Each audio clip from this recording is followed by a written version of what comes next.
So Balakoti గారు నమస్కారం అండి. ఓడిపోయిన తర్వాత పేరు నాని కానీ లేదంటే కొడాలి నాని, వల్లభనేని వంశీ, రోజా గారు అసలు ఏంటి వీళ్ళ పరిస్థితి ఎలా ఉంది? వీళ్ళు వచ్చి అప్పుడప్పుడు వచ్చి మాట్లాడుతుంటారండి. వీళ్ళు ఏంటి మీకు ఏమనిపిస్తుంది వాళ్ళని చూసి? ఏమనిపిస్తుంది దుర్గాప్రసాద్ గారు? అధికారాంతమును చూడమని అయ్యవారు సోయగారు అని అనిపిస్తుంది. కొద్దిగా వివరించండి. ఎప్పుడో చోడపు మహాకవి 13వ శతాబ్దం 14వ శతాబ్దంలో చెప్పారు, అధికారాంతమును చూడమని అయ్యవారి సోయగారు.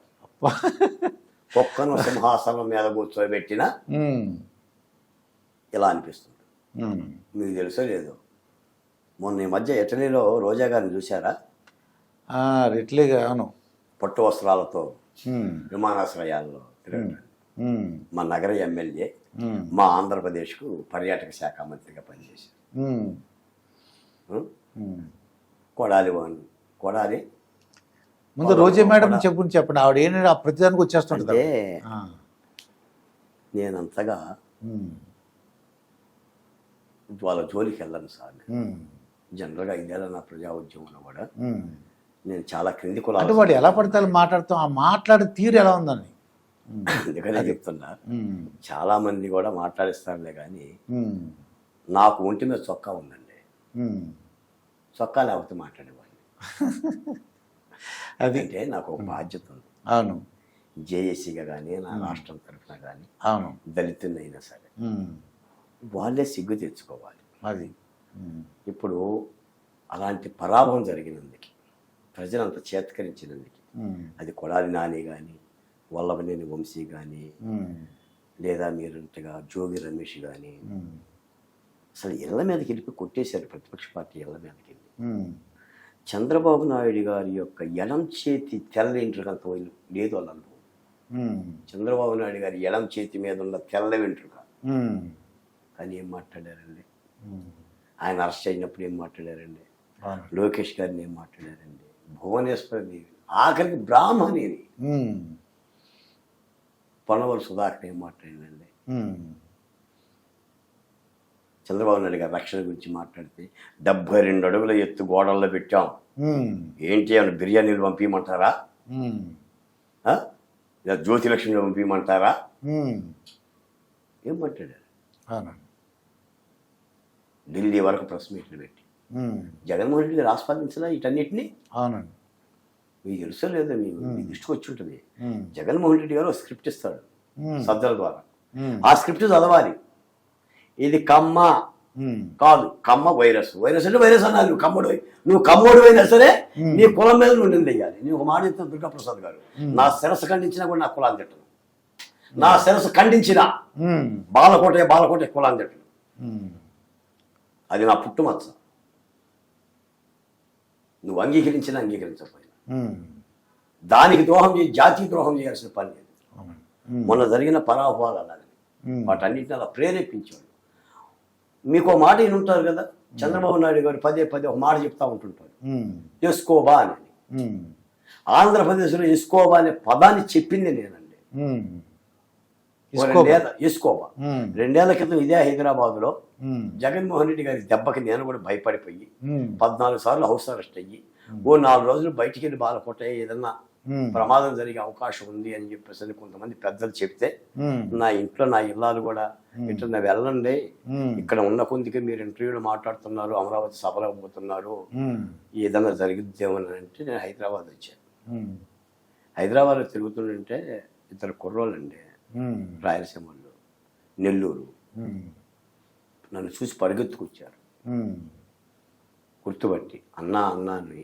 ఏంటి అన్నా మీరు గెలవాలి, జగన్మోహన్ రెడ్డి దిగిపోవాలి, మేము మా అమ్మా నాన్న దగ్గరికి పోయి చూడాలి అని అన్నారు. నేను గెలవటం ఏంటి, నువ్వు అమ్మా నాన్న దగ్గర పోవటం ఏంటి అని అడిగాను. అన్నా ఏడాది అయిందన్న అమ్మా నాన్న దగ్గర పోకుండా కేసులు పెడితే పారిపోయి ఇచ్చామన్నా, అక్రమ కేసులు. నేను బీటెక్ చదువుతున్నాను, వాడు MBA చదువుతున్నాడన్నా అని చెప్తే కళ్ళమ్మ నీళ్ళు తిరిగింది. ఒక పగబట్టారు దుర్యోధనులాగా, ఎట్టి పరిస్థితులు గెలవాలి అమరావతి. ఆ పెద్ద ఆయన ఏం చెప్పాడంటే, 1983లో దక్షిణ కొరియాలో ఎస్కోబా అని ఒక మారక ద్రవ్యాల వ్యాపారం ఉన్నాడండి. ఆహా, ఇస్కోబా. ఎస్కోబా. ఆ, మొన్న జగన్మోహన్ రెడ్డి గారు ఎస్కోబా పేరు కూడా తెలియదు విలేకరులు అడిగితే. ఆ, వాడు దక్షిణ అమెరికాకి ఉమ్, 80% కుక్కైన్ సరఫరా చేసేవాడు. వాడి ఆస్తి ఎంత తెలుసా? ఉమ్, 30 లక్షల బిలియన్ డాలర్లు. ఉమ్, ఆ, వాడు ఎవరైనా పేదలు వచ్చేసి ఇళ్ల స్థలాలు అడిగితే ఇల్లు కట్టేవాడు కాదు, ఉమ్, ఊళ్ళు కట్టేవాడు, ఆ, క్రీడా మైదానాలు కట్టేవాడు. కేజీఎఫ్ సైన్యంలాగా ఆ ప్రాంతాన్ని మార్చాడు.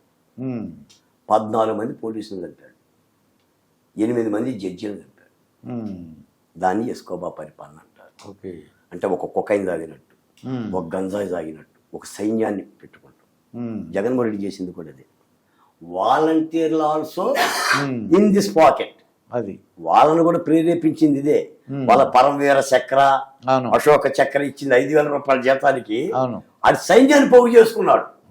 ఉమ్, మీకు జోగి రమేష్కి కొంతమంది సైన్యాన్ని ఇచ్చే చంద్రబాబు నాయుడు గారి ఇంటి మీద పోవటం ఏంటంటే ఉమ్, ఎస్కోబా ఇస్కోబా. ఎల్లో ఉమ్, మంగళగిరి ఆఫీసులో అద్దాలు పగలగొట్టం.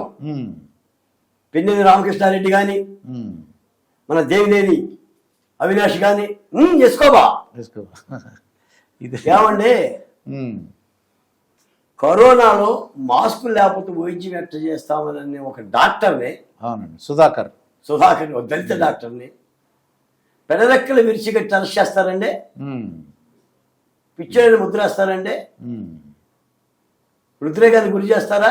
ఉమ్, నేను అడుగుతున్న దుర్గాప్రసాద్ గారు మిమ్మల్ని, ఆంధ్రప్రదేశ్లో కానీ తెలంగాణలో కానీ ఎవడైనా ఒక ప్రజాప్రతినిధి, ఎమ్మెల్సీ కానీ ఎమ్మెల్యే కానీ ఒక దళితుని చంపి వాడు కారులో వేసుకొని ఇంటికి అప్పు చెప్పిన శవాన్ని చాలా. Please tell me um, in your service ఉమ్, 56 సంవత్సరాల ఆంధ్రప్రదేశ్ చరిత్రలో ఉమ్, వాడే చంపి ఉమ్, కారులో వేసుకొని లక్ష్మమ్మని కొడుకు శవాన్ని తెచ్చి ఇంటికి తీసుకెళ్ళు, ఈ 2 లక్షల రూపాయలతో కార్యక్రమం చేసుకోవాలి అన్నోళ్ళు చూపిస్తావా?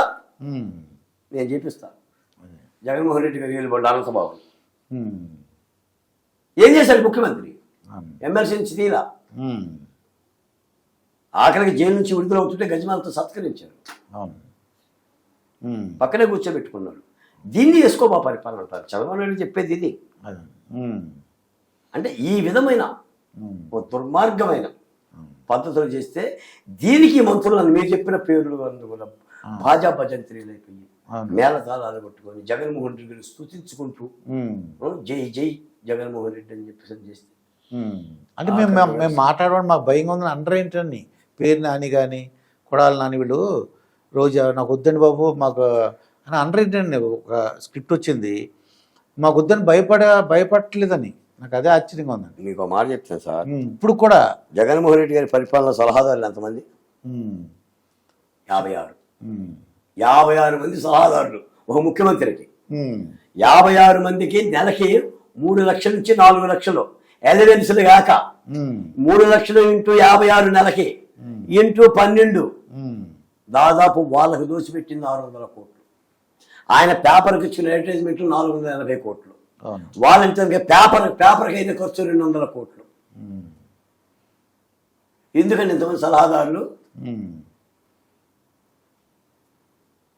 ఒక రాజు ఉన్నాడంట, ఉమ్, ఆ ఊరు తగలబడుతుందంట. రాజ్యంలో ఉన్న వాళ్ళు అక్కడ ఉన్న వాళ్ళు వచ్చి రాజుగారు ఊరు తగలబడుతుంది అని చెప్పారు. ఉమ్, మన మంత్రివర్గాన్ని పిలవరారు. ఉమ్, ఈ 56 మంది సలహాదారులు ఉన్నారు. ఉమ్, మంత్రివర్గం మొత్తం కూర్చుంది. ఊరు తగలబడుతుందంటే ఏం చేద్దామయ్యా అని అడిగింది రాజుగారు. ఉమ్, ఏముంది సార్, ఊరు తగలబట్టిన తర్వాత చేసేదేముంది? ఊరన్నా తగలబడింది కదా, ఇందులో చేసేదేముంది సార్? ఆ ఊరి దగ్గర చెరువు ఒకటి ఉంది, దాన్ని గని దించేద్దాం, ఒక 10 మందిని పంపించి ఆ నీళ్ళు వచ్చేస్తే ఊళ్ళోకి మంటలారిపోతాయి అన్నాను. రాజుగారు ఓ సిద్ధేనా? మరి ఆ పని కానిచ్చాను. ఒక 20 మంది కూలీలను పంపించారు, చెరువుకి గని దించారు, నీళ్ళు వచ్చినాయి, మంటలు ఆరిపోయింది. ఏం జరుగుతుంది గని దించితే? మరి ఆ చెరువు నీళ్ళు ఎలాగ తర్వాత ఏమైంది? చెరువు నీళ్ళకేమో కింద గోడల గడ్డ కొట్టుకుపోయింది, అగ్నిదేవుడికి పైకప్పు ఆగుతయింది, ఊరు వెళ్ళిపోయింది. వాళ్ళు సలహాదారు. అది 2 విధాలుగా నష్టమైంది అక్కడ. వరద ఊరు శ్మశానం అయ్యింది. ఆయన పెట్టుకున్న సలహాదారులు వాళ్ళండే. అవునండి. అది పరిపాలన. ఏమైనా ఇంకా ప్రజలు చరమగీతం అంటారు కదా, ప్రజలు పంపించారు ఇంటికి. ఇక ఇంకా నుంచి జగన్మోహన్ రెడ్డి విషయంలోనే కాదు సార్, అలాంటి పరిపాలన ఎవరు చేసినా పంపించేస్తారు. అది ప్రజాస్వామ్యానికి ఉన్న గొప్పతనం అది. అది అంబేద్కర్ రాసిన రాజ్యాంగ విలువ. అదండి. ఇదండి బాలపాటి గారితో జరిగిన ఇంటర్వ్యూ. మరొక ఇంటర్వ్యూతో మీ ముందుంటాను. మీ మాస్టర్ దుర్గా ప్రసాద్. నమస్కారం సార్.